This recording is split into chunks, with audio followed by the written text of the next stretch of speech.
Hola, ¿qué tal, queridos estudiantes? Una vez de haber concluido el receso pedagógico correspondiente al periodo de invierno, recapitularemos lo avanzado teniendo una breve retroalimentación acerca de las últimas clases que nosotros sostuvimos antes de que llegue la vacación invernal.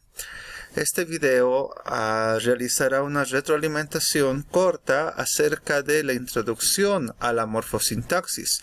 Veremos las palabras variables de la oración.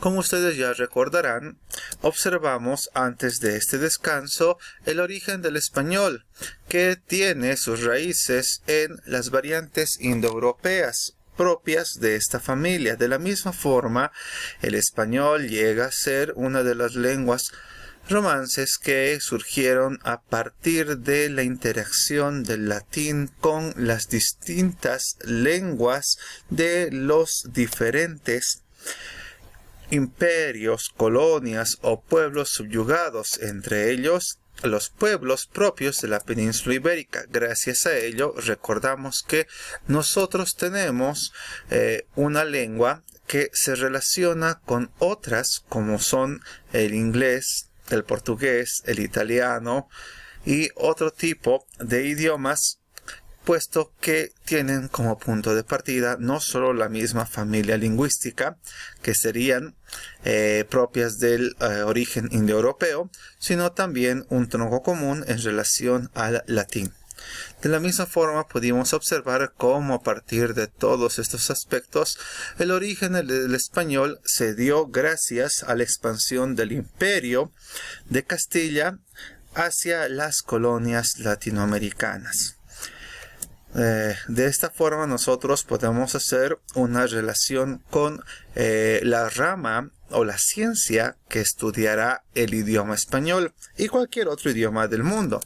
La lingüística es esta disciplina científica que se encarga del estudio del lenguaje. La lingüística estudia los signos del lenguaje humano articulado, del lenguaje verbal que es producido por el aparato fonador.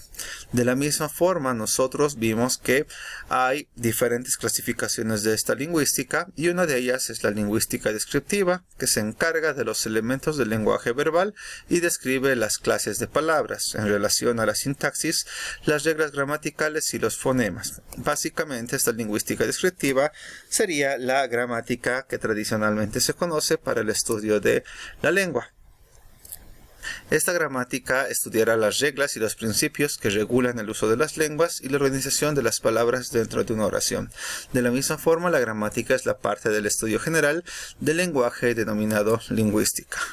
Muy bien, teniendo en cuenta estos chicos, la gramática o el estudio de la lengua se divide en 4 niveles: nivel fonético-fonológico, nivel sintáctico-morfológico o morfosintáctico, nivel léxico-semántico y nivel pragmático.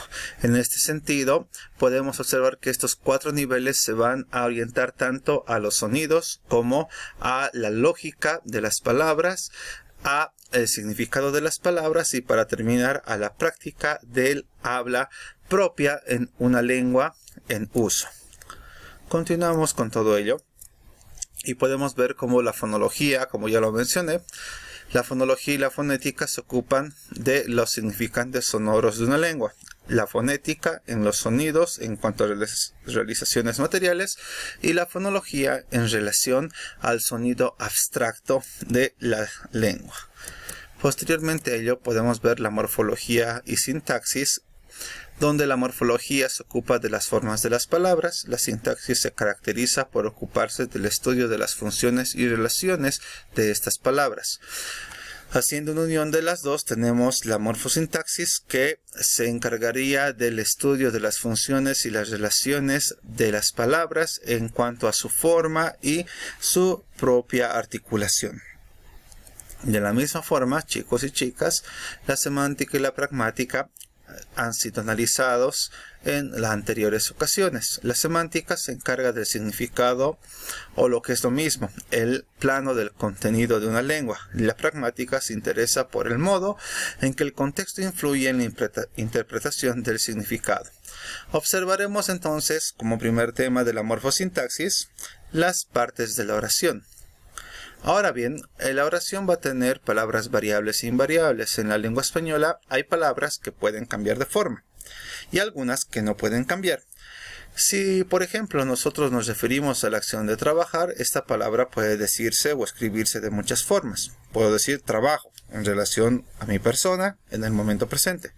Trabajaré, mi persona, en un contexto futuro. Trabajaron ellos o ellas, otras personas, que van a hacer la acción en un momento pasado. De esta forma, entonces, podemos observar que una palabra puede adquirir diferentes matices y variaciones. Esto mismo puede observarse con otras clases de palabras. En los nombres podemos decir, por ejemplo, niño, niña, niños, niñas. En los adjetivos podemos decir blanco, blanco, blancos, blancas.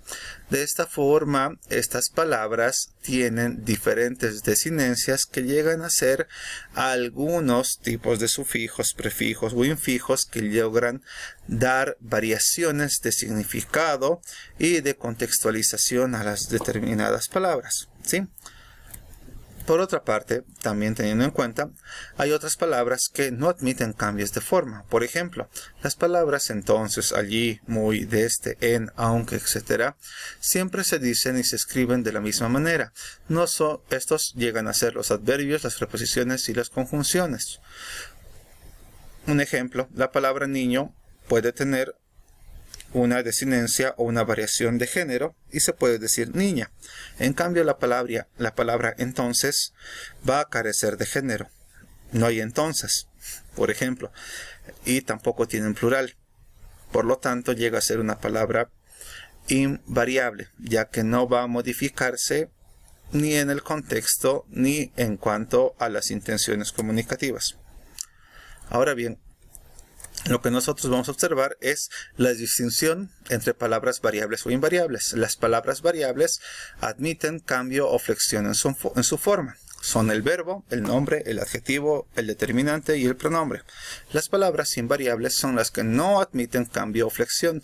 Son el adverbio, la preposición, la conjunción y la interjección. Muy bien, ahí vemos las variables, repetimos una vez más, van desde el sustantivo, los determinantes, el verbo, el adjetivo y el pronombre. En tanto que las palabras invariables son el adverbio, conjunción, preposición e interjección. Los sustantivos van a ser analizados como las primeras palabras variables de la oración.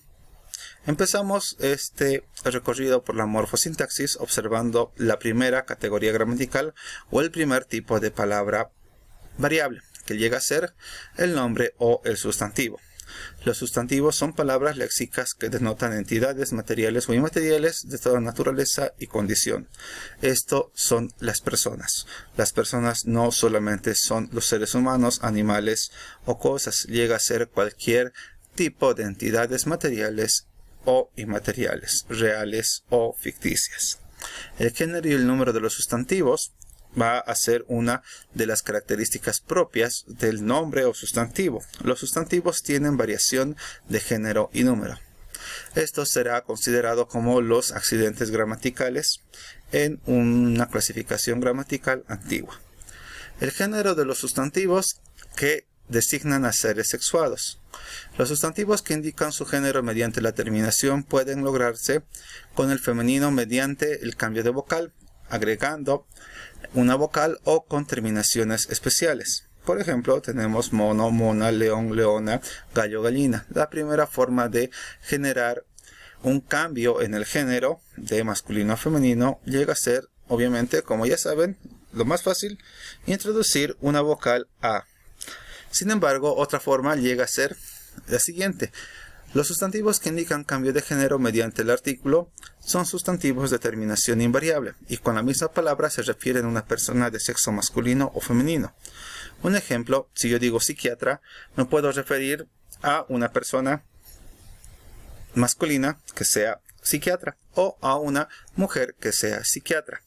Son comunes de a dos, ¿sí? Entonces, si yo menciono estudiaré para ser psiquiatra, puedo mencionar la misma oración siendo mujer o siendo un varón, ya que esta palabra me permite aglutinar a ambos géneros. Sustantivos que indican el cambio de género mediante palabras diferentes. Yerno, nuera, toro, vaca. Sustantivos que no indican el sexo del ser nombrado, llamados también epicenos. La serpiente, la foca. En este caso, no importa si la serpiente es macho o hembra. Se toma el género femenino para designar a ambos sexos de serpiente. Tenemos en cuenta un aspecto, que el género no va a ser lo mismo que el sexo, y ese debate precisamente el día de hoy es muy cuestionado por grupos radicales sin entender el verdadero alcance del lenguaje. Continuamos. El género de los sustantivos que designan seres no sexuados. Los sustantivos de este tipo tienen un género que va a ser inherente a la palabra, no relacionado con su significado. Se determina por razones lingüísticas históricas. Ejemplo, árbol, la tesis, la plaza. Los sustantivos ambiguos son aquellos que pueden usarse tanto en femenino como en masculino. Yo puedo decir tilde y puedo mencionar con un artículo masculino, el tilde. O también puedo decir la tilde. La Real Academia Española llega a, de alguna forma, autorizar el uso de cualquiera de las formas. Puedo decir el azúcar o la azúcar.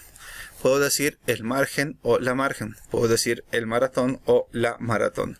Por cuestiones estéticas se prefiere alguno de ambos. Sin embargo, se puede mencionar de las dos formas que han sido mencionadas anteriormente. ¿Sí?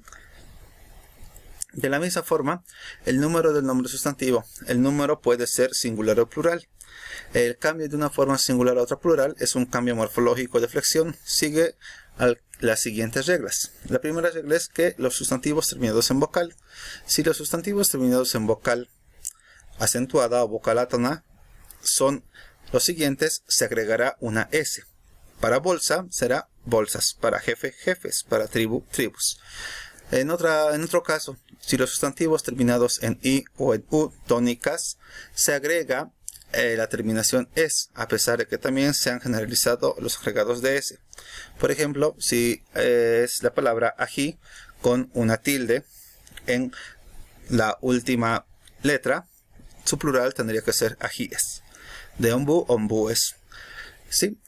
Para tercera regla, los sustantivos terminados en A, E, O tónicas se agrega S. Sofá, sofás, bebé, bebés. Los nombres de las vocales A, O y los monosílabos como yo y no forman el plural agregando es. A es, O es, no es, yo es. Aunque es muy difícil su utilización si no llega a ser poética.